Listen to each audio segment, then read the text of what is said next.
All right, this is something that I find particularly bothersome. And a large part of that is because the implications go far and wide. Now, this is kind of an old topic, which is fine. Because by the time I get any viewers that even care about this stuff, it would have been old anyway. So, here's the thing, right? J. Scott Campbell, who is a fantastic artist, and I love his art style, and no secret, I love, fit, beautiful women in comic books and cartoons and in real life. It is an aesthetic that I enjoy, and it is aesthetic that I prefer, which is okay. You are allowed to have aesthetic preferences. That is not bigotry. So when it comes down to it, somebody screeched at Campbell saying, "Where are her organs?" It's a picture of Medusa from the Inhumans. And she has a tiny waist and a big bust, and it's a very stylized piece of art. So let's get the obvious thing out of the way first, and that is visual art, painting, drawing, illustration, all of that is necessary, unless you were doing specifically realism, is necessarily going to have an element of stylization to it, and is necessarily going to have kind of a warped look. How many cartoons do we see where guys are built like gorillas, where they have tiny legs and a huge upper body? Except we make fun of every guy that looks like that in the gym, yet we don't complain about it in cartoons.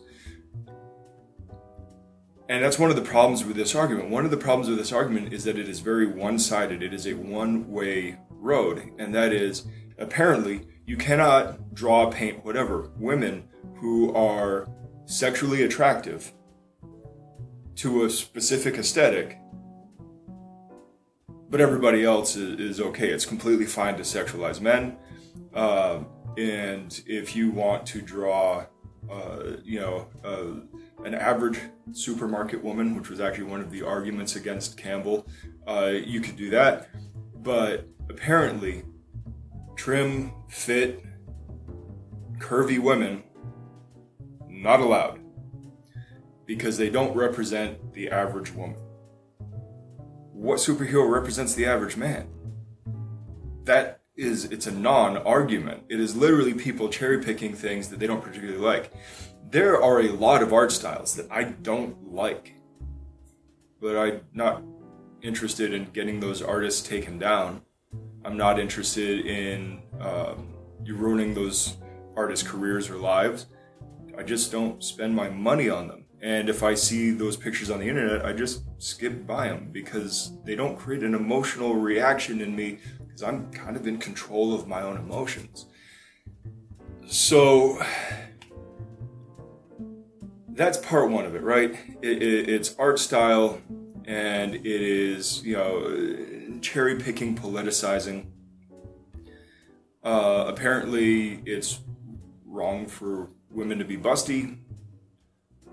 And it is wrong for women to be thin. It is wrong for women to be curvy. At least that's what these people are saying. And I don't really understand that because, well, by and large, most of that is genetics, right? If a woman has a large bust line or a small bust line, that is largely genetics. It's not just a matter of them being thin or them being overweight. There are a lot of very overweight women who still have very small busts. That's a genetic thing. Now, you should not make fun of somebody for something that's outside of their control. That, I think, is a pretty obvious thing, right? You're causing psychological harm for somebody for being born a certain way. That doesn't make any sense. But controllable factors, like being overweight, you're not allowed to touch. Why? That is absolutely controllable, and that's one of the greatest health risks, at least in this country. It's one of the greatest health risks that we have. In fact, we even have body size, body measurement guidelines for where those health risks from being overweight start. And for men, 40-inch waistline and above, right? It's kind of over 18, is it 18% body fat for men, I think, is where we start seeing those numbers creep up. It might be 22%, but it's somewhere around the 20% mark that we start seeing those covariant risks start creeping up. 40-inch waistline is not huge. It's not trim by any stretch of the imagination, but it's not huge. And for women, it's a 36-inch waistline, which on a much smaller frame person, a 36-inch waistline can still be fairly sizable. What we're seeing then is that we do actually have health standards that say, hey, don't be over a certain size unless you want added risk of mortality or complications of disease that could be ultimately lethal. But somehow you're not allowed to talk about that because it's somehow bigoted. It is somehow exclusionary. No, it's a health concern.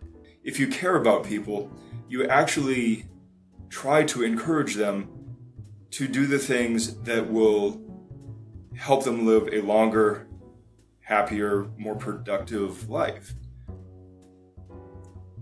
Kind of makes sense, doesn't it? So, right, there are so many factors that we can control that we're not allowed to pick on, and there are so many factors we can't control that are somehow demonized, and that doesn't make a lot of sense. That is, it's backwards. But now we get to something even more interesting, right? It is no secret that I like, trim, fit, athletic women.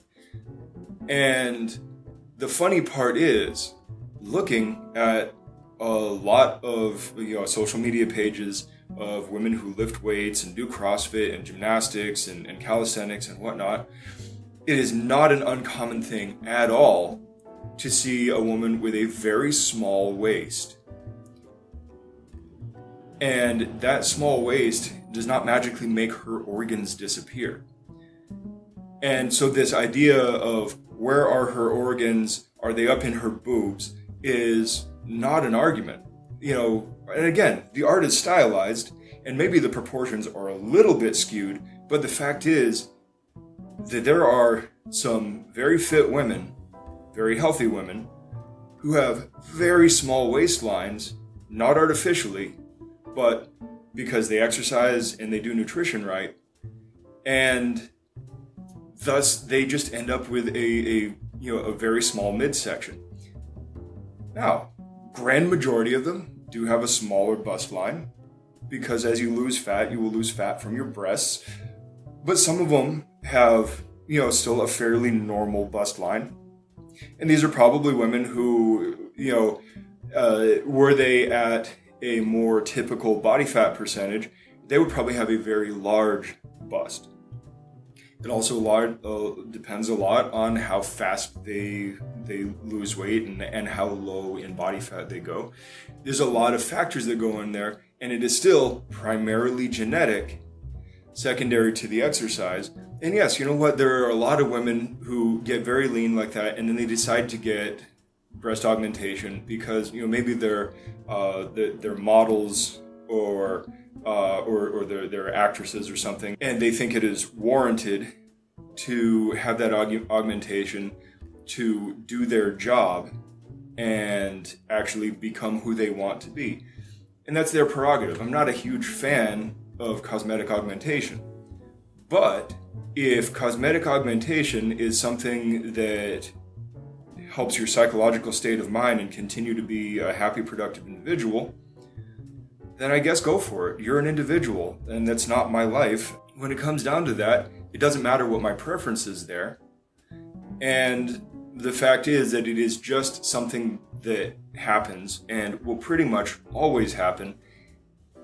And that's just a fact of life. So not only is this argument against Campbell completely spurious and completely cherry-picked, but on top of that, the fact is that there are real women out there that look pretty close to that art style. They just work harder at it than the rest of you do. So what are you going to do about that? Are you going to start demonizing them for living their best life? Are you going to start demonizing them for looking better than you, for aspiring to a certain aesthetic? For not being a middle-aged supermarket soccer mom? That for every middle-aged supermarket soccer mom that has a right to exist, well, so does a fit woman, so does an augmented woman. Humans are humans, and at the end of the day, you are individuals. Before you are part of any group, you are an individual. And individuals, we'll just use the term rights. I have issues with that, but individuals have rights to live their life the way they see fit, and are not beholden to work to anybody else's standard, unless, of course, that standard is paying them. Then it's a business thing. But and then you have to compromise and contract and all that. But the fact is that as an individual, you have every right to sculpt yourself the way you see fit, or the way that you don't care about it, and just live doing the things that you like doing. It is perfectly fine. But if you feel bad about the way that you look, to the point where you are demonizing people for looking a different way than you, you're the bigot, not the rest of us. All right, I'm done ranting on this, so I will talk to you guys later. Good journey.